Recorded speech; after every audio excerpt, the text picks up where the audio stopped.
ꯑꯩꯈꯣꯏꯒꯤ ꯑꯋꯥꯡ ꯅꯣꯡꯄꯣꯛꯇ ꯑꯦꯔꯣꯄ꯭ꯂꯦꯟ ꯇꯤꯀꯦꯠ ꯃꯃꯜ ꯋꯥꯡꯈꯠꯂꯛꯄꯒꯤ ꯄꯥꯔꯂꯤꯌꯥꯃꯦꯟꯇ ꯈꯟꯅꯅꯕ ꯇꯛꯁꯤꯟꯈ꯭ꯔꯦ ꯍꯥꯏꯗꯅ ꯍꯥꯏꯔꯤ ꯑꯣꯖꯥ ꯍꯧꯖꯤꯛ ꯂꯩꯔꯤꯕ ꯑꯩꯈꯣꯏꯒꯤ ꯅꯦꯁꯅꯦꯜ ꯍꯥꯏꯋꯦꯗ ꯑꯩꯈꯣꯏꯅ ꯕꯥꯏ ꯔꯣꯗꯇ ꯆꯠꯄ ꯌꯥꯔꯝꯕꯁꯤ ꯑꯣꯖꯥ ꯍꯧꯖꯤꯛ ꯆꯠꯄ ꯌꯥꯔꯛꯇꯕꯁꯤꯅ ꯃꯔꯝ ꯑꯣꯏꯔꯒ ꯑꯅꯥ ꯑꯌꯦꯛ ꯌꯥꯎꯔꯛꯄ ꯑꯗꯒꯤ ꯂꯥꯏꯔꯤꯛ ꯂꯥꯏꯁꯨ ꯇꯝꯕ ꯆꯠꯄ ꯈꯣꯠꯄꯁꯤꯡꯁꯤ ꯃꯁꯤ ꯑꯩꯈꯣꯏꯒꯤ ꯃꯤꯟꯁ ꯑꯣꯐ ꯇ꯭ꯔꯥꯟꯁꯄꯣꯔꯠꯁꯦ ꯂꯩꯔꯛꯇꯕꯅꯤꯅ ꯑꯩꯈꯣꯏꯒꯤ ꯐ꯭ꯂꯥꯏꯠ ꯇꯣꯡꯒ ꯆꯠꯄꯁꯤ ꯅꯠꯇꯅ airways natana oja upai ji sunglei leiraktaba adumapu hairiba conflict thuingai masigi cheirak hana khoi imphal tu ga hatliyoksi lupa lising ani humda dum chatpa yaram baje hojik mamal je adu kematik hengalapa hoi aduduna kari haini lu kokpada len taba haibane khoi gi hojik thoi baje sigi matang sida khoi monsoon session sida pukhatnaba haidana su कोई opposition की deputy leader गौरव गोगोईना Indian Congress की माइकई दगी सु उखटले हाइरी ओजा मसी हाना हजिक लेइबा कइनोसिदा कोई ममांग दा ताजगी बदा कोई खुराईगी ओजा सुसिंद्रो नसु मसी की मतांगदा मा उनादना खोतना मसी यंगसिनबियु खोटपियु हाइबगी वाफम अमसु कोई ममांगदा अदुम ताजग्रे अदुमपु ओजा करी हाइनी कॉन्फ्लिक्ट थोइंगगी चैरक्सिदा खंगहौदना flight ticket Imphal to Guwahati Imphal to Kolkata एनी खोइ चटपा मतमदा हाना लेरंबा रेट तगी खंगेन हेंगलपसे ओजा मसी करी Karamba हाबदी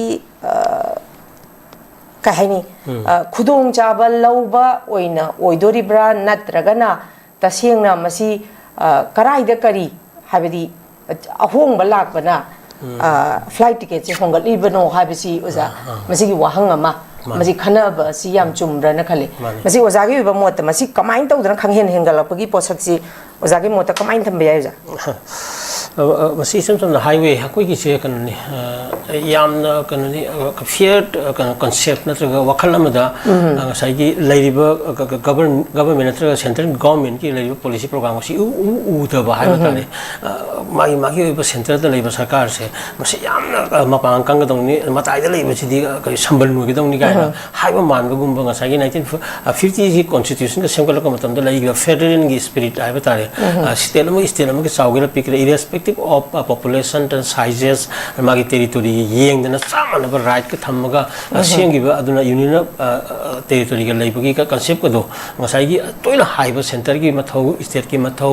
adagi magi subsidiary mathau adagi leidana concurrent mathau oiba ngasai gi concurrent list ki state list central list mayam toido asigo kenu ka sibun chai chai kana central government loi laksin na manba aduga ta centralization je yam heman magi negligence of pose tholopagi pot adugi kanoni akogi tari se adum yamna sothalakpadi ngasidi the kanoni conflict situation since May 3 2023 dagi akoi laka matamda airways is the only means soina akoi thamabani aduna highway si akoi lifeline ni highway dagi highway si akoi chakhau puli si pa sanari dino husho kai gi masen sana hali dana even akoi maitai gi bogda any kano highway si da toro wahali ni haibani and then among the akoi manipuri singmi singi marakta jo husho singmi naga akoi concept akan naga na musha khauji si taw highway sanari ne si me am singa loram tum si air fly ki da musho akoi na depend tor ini ba depend tor ko sida amukshu even che kanoni impan tu kanoni sida Delhi si around 2,500 kilometers ngani ko sida lairiba fiar si lising bargain pick award lising try panda gwina lising kun ga manga kontra saibu akba yokhan ara ini ko whereas kanoni Mumbai to Delhi si lising taru ka jani avni saigi lairiba pot mayam se hoi mai factor mayam bu lai kano mayam se saigi flight kanoni Mumbai de Delhi de Mumbai si sham ki matkan normal service story ni ko sida flight ama ani ahum ko SpiceJet ke Indigo ga Air India ga warang ni ko sida story myam se ko aduna sida competition lai tabuduna lairiba aduna monopoly toropani da aduga amukshu aso flight su oidaba flight masa oiba ko gi se ATR 72 ga A320 smaina high ko makal ani jika tanya koi service story se aduna magi seat masing ju kanoni pikpa hai batare aduna ngasai demand je hela kanda ngasai kanu hena kanu fear ro wangkala puduni aduna sida koi particularly swai sida koi tawbu ya ba khara so koi suggestion oina adum gogoi na puthu idu adum pai tabuda di madu yana concrete oina notice region gi as a whole tor kana even manipur ti particularly khara oining bamna manipur since May 3 23 dagi koi yamna conflict tor kanda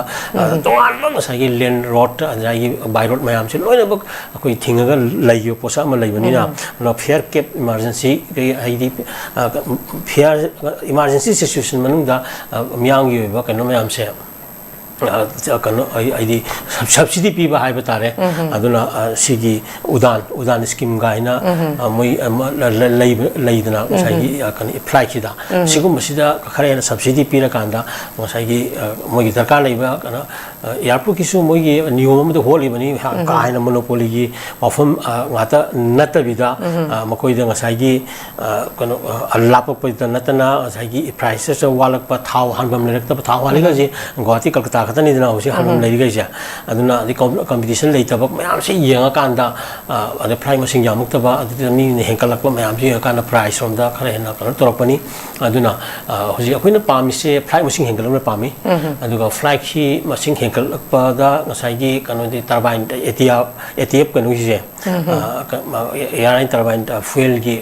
maman se masida subsidy pi help mo da pi graga ai badi kano thau gi ma kano dunia maru ri se ko aduna yam tang po ni dina aduna madu gi we subsidy du mo da kha government pi bi graga da madu gi jaga da gi passenger on da ma gi fare se tarak na bu gi yam concrete le policy du putho ga demand ta waningi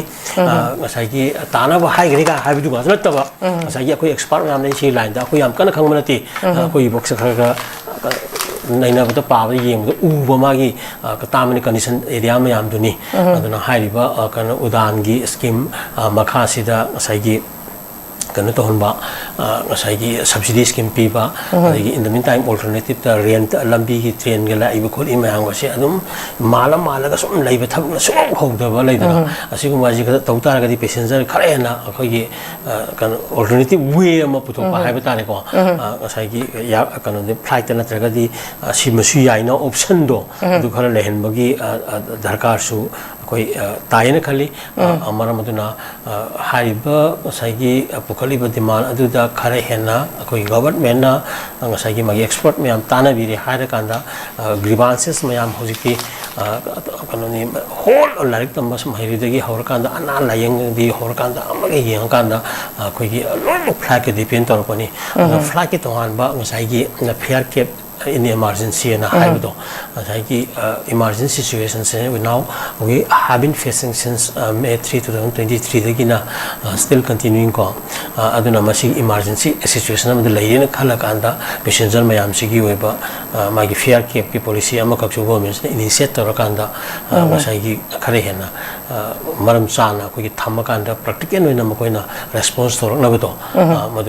madu man lahol ningi miyam gi yamna tangai phade demand in the logical